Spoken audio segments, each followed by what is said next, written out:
As of last night, I came back from a week of 31 performances at the Magic Castle, and in every show, I performed this, the long and short of it, and in every show, I looked forward to performing it. What is it? Well, it's 4 pieces of wood in a burgundy sack, and with those pieces of wood, depending on your audience, you could explain the power of suggestion, or demonstrate quality control, explain why you flunked geography, or maybe talk about the time you bought that thing from IKEA. You could also take the approach I took.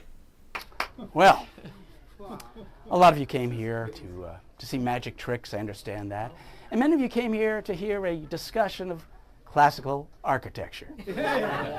Well, in an effort to please everyone, I brought a little pouch with me, a little pouch with which we can discuss all the nuances of classical architecture.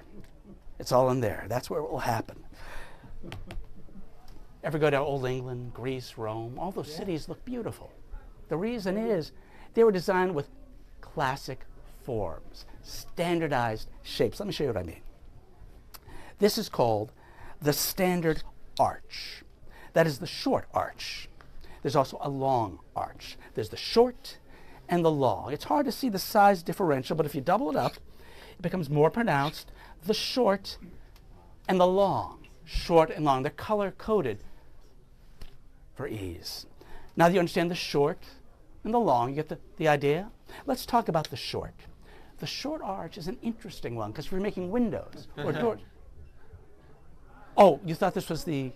Some people get confused. No, they're color-coded. This is the short, and the red are the long. It's short and long. Very clear, short and long. You can look at these just pieces of wood. They don't get bigger. They don't get smaller. Short. Oh, I'm sorry. Look at... No, you're right. And oh, you're right. I'm wrong. Forgive me, because they're also labeled, because you'd want to do that, right? These are the short, which must mean these are the long. Of course, short and long. Short is very... Just you can look at them. They're pieces of wood.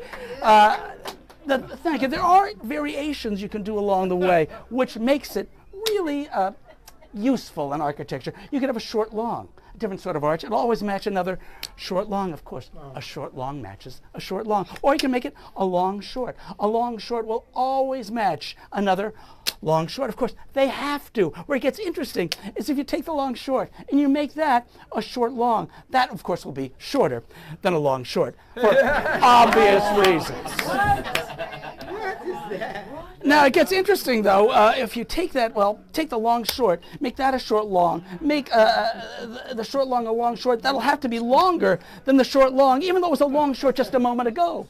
I think because the word long comes first. I'm not exactly positive, but it's something like that. At least we know one thing. 2 shorts will always be smaller than 2 long.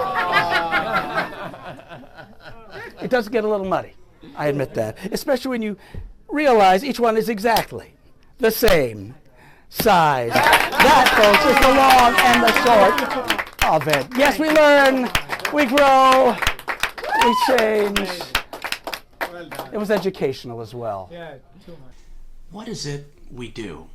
Well, we amaze and amuse, and the long and short of it in a space of about 3 minutes does both.